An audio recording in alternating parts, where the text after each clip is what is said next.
ইয়া মুহাম্মাদা, ইয়া মুহাম্মাদা, যে দেখুন আপনার হুসাইন উন্মুক্ত কারবালার প্রান্তরে পড়ে আছে, রক্তে ভেজা তার শরীর, অঙ্গগুলো ছিন্ন বিচ্ছিন্ন। আলহামদুলিল্লাহি ওয়াহদা ওয়াসসালাতু ওয়াসসালামু আলা মান লা নাবিয়্যা বাদা লি খামসাতুন উতফি বিহা হাররাল ওয়াবাইল হাতিমা আল মুস্তাফা ওয়াল মুরতাদা ওয়াবনাহুমা ওয়াল ফাতিমা।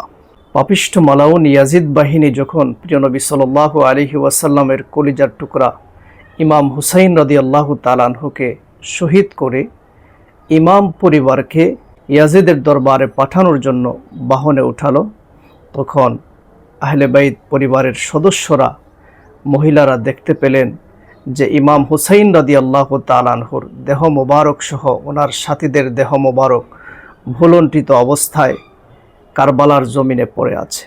এটা দেখে তারা সহ্য করতে পারেননি। তারা উচ্চ সুরে ইমাম হুসাইন রাদিয়াল্লাহু তাআলা আনহুর সুখে কান্না শুরু করে দিলেন।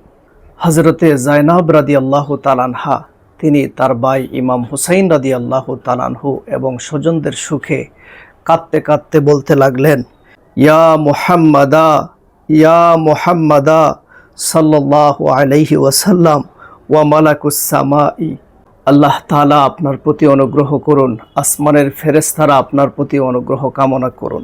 হাদা হুসাইনুন বিল আরাই মুজাম্মালুন বিদ্দামাই মুকাত্তাউল আদাই। হে মুহাম্মদ সাল্লাল্লাহু আলাইহি ওয়াসাল্লাম, যে দেখুন আপনার হুসাইন উন্মুক্ত ময়দানে পড়ে আছে, রক্তে ভেজা তার শরীর, রক্তস্নাত হয়ে আছে তার দেহ, অঙ্গ প্রত্যঙ্গ ছিন্ন বিচ্ছিন্ন। ইয়া মুহাম্মাদা ওয়া বানাতুকা সাবায়া ওয়া যুররিয়াতুকা মুকাত্তালাতুন তাসফি আলাইহা সাবা।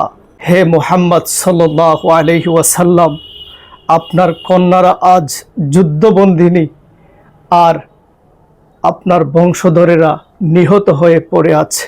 পূবালি বাতাস তাদের উপর বয়ে যাচ্ছে। ফাবকাত ওয়াল্লাহি কুল্লু আদুবিন ওয়া সাদিকিন।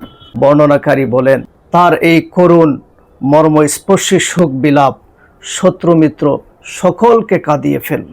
হযরত জায়নাব রাদিয়াল্লাহু কথায় সেদিন শত্রু মিত্র সকলেই কেঁদেছিল। এই কথাগুলো যখন আমরা কিতাব থেকে পড়ি তখন আমরা নিজেকে ধরে রাখতে কষ্ট হয়, হৃদয়কে মানাইতে পারি না। কি করুণ শোক বিলাপ।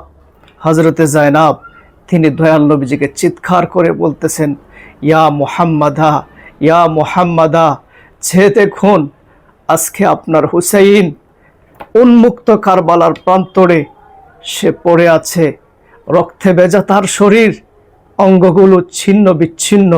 হে মুহাম্মদ সাল্লাল্লাহু আলাইহি ওয়াসাল্লাম, যে দেখুন আপনার কন্যারা আজ যুদ্ধবন্দিনী, আর আপনার বংশধরেরা নিহত হয়ে পড়ে আছে।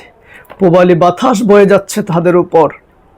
এই করুণ বিলাপগুলো যখন আমরা পড়ি তখন নিজেকে ধরে রাখতে কষ্ট হয়। কিয়ামত পর্যন্ত এই পাপিষ্ঠ মালাউন ইয়াজিদ বাহিনীর উপর আল্লাহ পাকের লানত এবং যারা তার সাহায্য সহযোগিতাকারী ছিল, এখনো পর্যন্ত যেই ব্যক্তি পাপিষ্ঠ মালাউন ইয়াজিদের পক্ষপাতিত্ব করে কথা বলে, কথায় হোক কাজেই হোক আচার আচরণে যেইভাবে পাপিষ্ঠ মালাউন ইয়াজিদের পক্ষপাতিত্ব করে, তাদের উপরও আল্লাহ পাকের লানত। আমি আরও আগে তাফসিরে রুহুল মাআনি থেকে 26তম খণ্ড থেকে আমি দেখিয়েছিলাম যে আল্লামা সৈয়দ মাহমুদ আলসি বাগদাদি রাহিমাহুল্লাহ তিনি বলেছেন যে যতদিন পর্যন্ত ইমাম হুসাইন রাদিয়াল্লাহু তাআলা আনহুর জন্য একটি চোখ হলেও অশ্রু জড়াবে, ততদিন পর্যন্ত পাপিষ্ঠ মালাউন ইয়াজিদ বাহিনীর উপর আল্লাহ পাকের লানত, তার সাহায্য সহযোগিতাকারী এবং যারা তাকে সাপোর্ট করে তাদের উপর কিয়ামত পর্যন্ত আল্লাহ পাকের লানত।